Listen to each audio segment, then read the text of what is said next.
Welcome back to A Celtic State of Mind. I'm Paul John Dykes, and this afternoon I'm joined by Sean Connolly and Jerry Taylor to talk about Celtic 1, Dundee 0. We are at Dens Park, of course, and let's have a wee look at that first half then. I'll start with yourself, Sean. I felt that Celtic in the first 10 minutes, 5 shots from goal, looked as though we were going to turn the screw a bit, but Dundee then came into it and then we scored at the right time. But it's been a bit slack in that first half, hasn't it? Yeah, that sums up pretty well. Yeah, we had the 10-minute flourish, then Dundee got a hold of the game.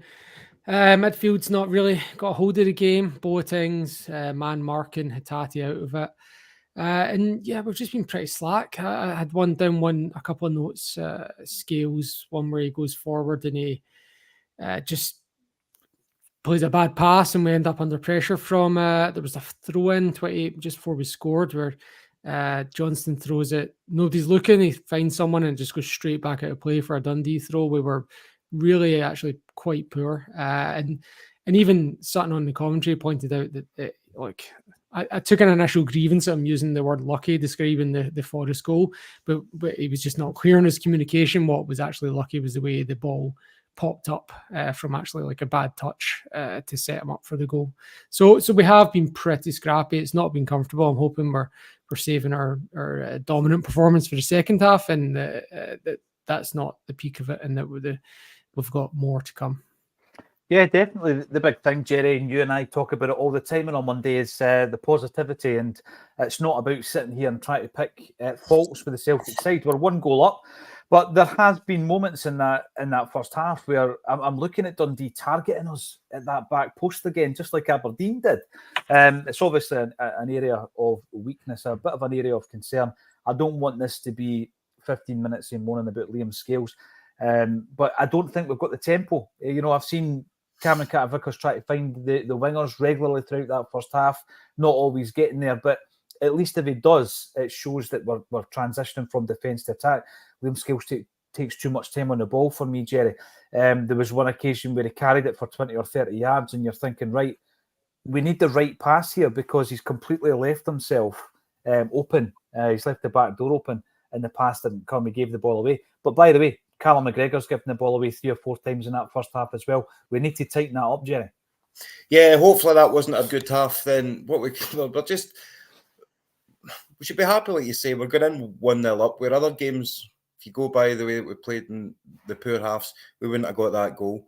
I thought James Forrest did fantastic. You think he was the youngest player in the park, the speed that he reacted to that, to the goal. You're right in what you're saying about Scales. You can see it. It's like when you watch it, you actually see the slow. It's got the play slow down.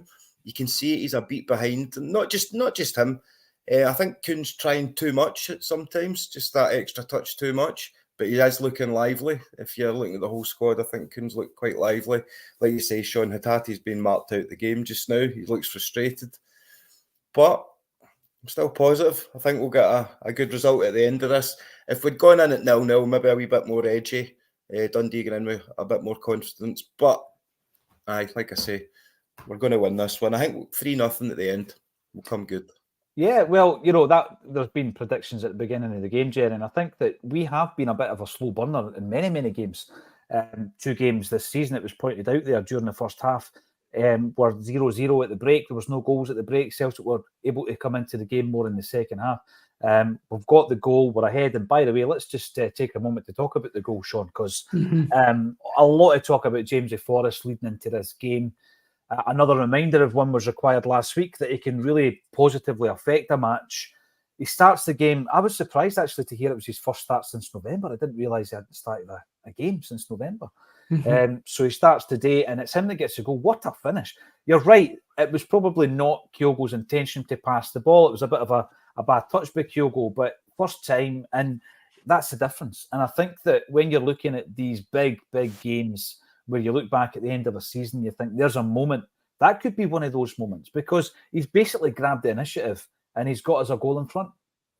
The only other players in our team that I would have the down, like, I honestly didn't realise it was Forrest immediately because of the quality of it. And I was like, I shouldn't say that, right? Because he scored some great goals. I remember the one he scored pretty similar for Scotland against Israel. But That's not the way he normally scores. Normally, he scores getting out from under his own feet. He doesn't normally score volleys. And when he did it, I was like, oh man, I was like, who was that? Was that Riley Hurtati? Because it just moved so fast. And then I was like, it's Forrest. I was like, whoa, fair play. And all the stuff that we talked about before the match, comparing the stats of him and Yang. Yang doesn't even get that shot on target. Do you know what I mean? Like, so it's absolutely, the team selection in that sense is absolutely spot on. That's made the difference. Credit to Rodgers for that. He's made the right choice there, and it's paid off so far. No, it has. And Paddy Lavery comes in. Great to see Paddy, as always. I'm sorry, but apart from James's goal, the first half was rotten, and I blame Jerry Taylor. Jerry, don't getting the blame. They're getting the blame again. I even put that in the group chat today. I'm not coming on. I'll get the blame for Paddy. And there you go. Now, I'm going to bring this one up because we were talking about James Forrest's age before we came into the game, and the comment I made last week. And by the way, I'm absolutely happy to put out an opinion and for people to disagree. I mean, Carter Vickers was my opinion last week, and many of the viewers disagreed with that. But I was talking about 32 not really being old. Is it a modern thing? Is it a modern thing, Sean? A lot of the top pros are playing till their late 30s, and I think I had that in mind when I used it. You've brought up the pace thing. But here's one here from Danny Boy. McGregor looking his age. McGregor's only 30. That's definitely not old. I think McGregor's just coming back from injury, and that's more what's going on with him. The Forrest one is just a winger thing.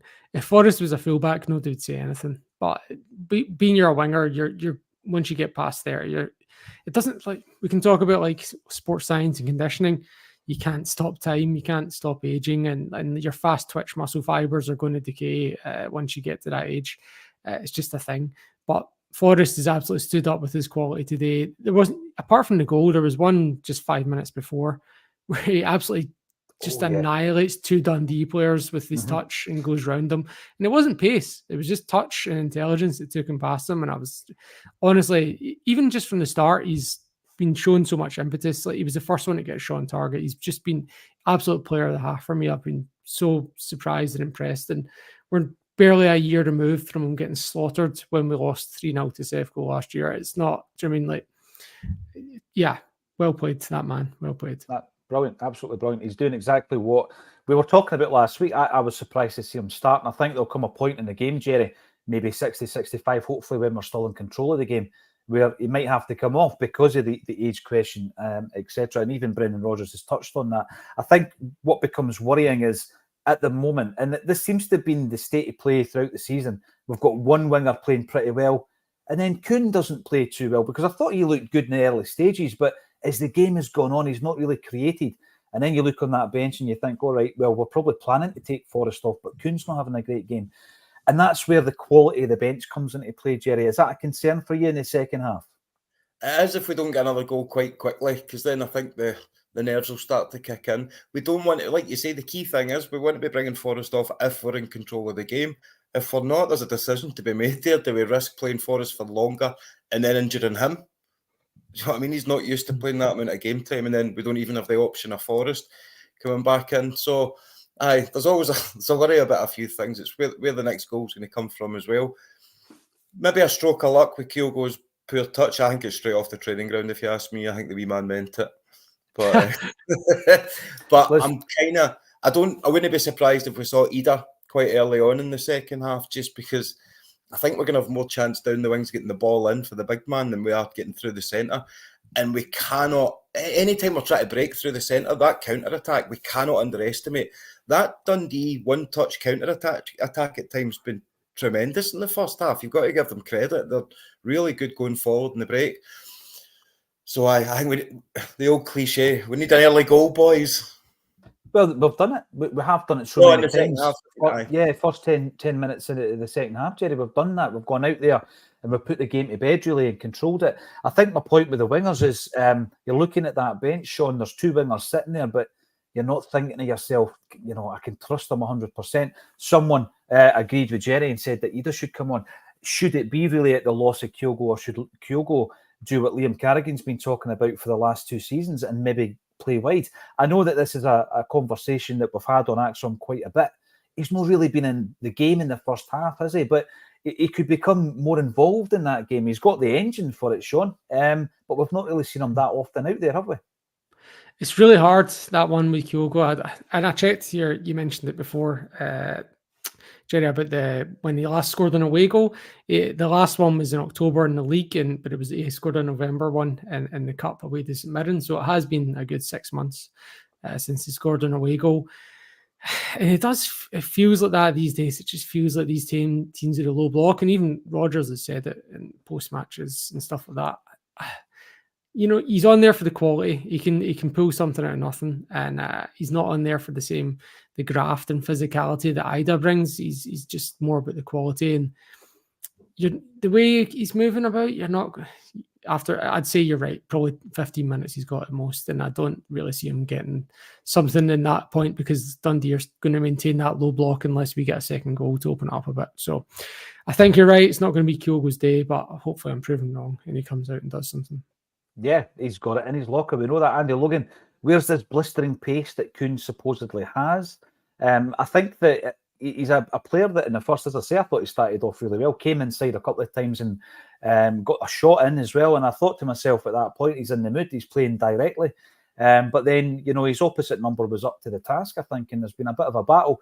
I sometimes like that, though, because it's a test of character. I want to see him coming out in the second half, Jerry, and saying, right, okay, I'm in a battle here and I need to keep at it and actually prove that I'm up to the task here. So we'll see. I'm pretty sure he'll make an appearance after half time.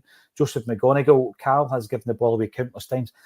It was noticeable for me in the first half. 4 times I noticed, but he is coming back to full fitness. Not the same team without Maeda, but I'm going to use this comment that's come up here from Joseph to talk about the midfield, Jerry, because I think when everybody's fit and firing, that's the midfield I play. I think that's your strongest midfield. Rio Hatate, much missed.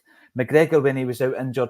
O'Reilly, I felt carried for a while there, the midfield through a lot of games, and he's put in a lot of legwork, and a lot of people are saying he's gone off the boil. We've not been great in the midfield in that first half, Jerry, and it concerns me a wee bit because I do feel that's our strongest 3. Yeah, well, hopefully, we get a wee, excuse me, I'm choking my own dialogue here. So hopefully they're going to get a wee rocket up the backside, but it has been keeping into McGregor's game a little bit, so it is something to keep an eye on. But we also know on the flip side what he can give you in a game, especially seeing out the game. I think that's what's key today if we're not going to get that second goal. If you've not got McGregor there to help see out the game, I think you'll be a little bit more nervous. So we'll see, but you never know. If his form dips as well in the second half as well, then we might see a substitution there. But you never thought you'd be saying at the start of the season that McGregor, there was a possibility he could get subbed off. But we know what he's got in him. Hopefully he'll come out all guns blazing in this second half. You look on the bench and I think the opposite with regards to the wingers, Sean. I'm pretty confident we've got a couple of really good options on the bench. We've got young Daniel Kelly as well, of course, but Paulo Bernardo and Iwata, they give you something completely different. I don't think McGregor's had a great first half. I wouldn't be an advocate of hooking him at this stage. But Hatate as well, he's not really been as creative. He's not been the playmaker that we've got used to with Hatate. But as I said, though, I think that we do have some good options on the bench. Sean, is it a concern for you that the midfield trio are not really clicking at the moment? No, I don't. I don't think it is. No, I think O'Reilly's had some good touches, and I think Hatate's getting marked tight. And yeah, McGregor's struggling, but again, it's really tight windows with these passes. So I think it's more a result of just the way the game's playing out. In terms of the wingers on the bench, it's Palma and Yang. I mean, I don't trust either of them to come on and do the defensive job. I see Gerard's called me out in the comments asking if I've talked about how good Kuhn has been. And one thing I will mention with Kuhn relative to the 2 wingers on the bench is Kuhn does have a good body of defense, a good defensive work rate compared to those 2. He did get booked first half at Ibrox the other week, so I'd say Forrest is more likely to come off ahead of Kuhn, even though Forrest has played better. Kuhn has more energy, more lively, and has a good defensive work rate. I do, I noticed that early in the game, actually, there was some brilliant defending by Kuhn, and that's something that I think across the wingers that we've got is pretty poor. I think Maeda's very good at it, Kuhn's very good at it. The 2 guys on the bench are not, unfortunately, and when the game's so tight, I'd be loath to make that change. Like we were saying earlier, Jerry, until you've got a second goal, you've got a bit of a cushion. And you and boy, Martin says the same, we need more goals. Our midfield 3 have done nothing so far. They've got it, though. This is the big thing. the quality is there. You know what O'Reilly can bring to the table. You know what Hatate can do. And it wouldn't surprise me if they were at the heart of anything we create in the second half. That's 15 minutes up. We're going to go for the second half. Thank you to you and Boy Martin and everybody else who's commented on the halftime bulletin. 1,200 strong at halftime. It's 1-0 to Celtic. Can we get the job done in the second half? Let's go to the action and see. All that's left for me to say, thank you to Sean Conley and Jerry Taylor for joining me on a Celtic State of Mind.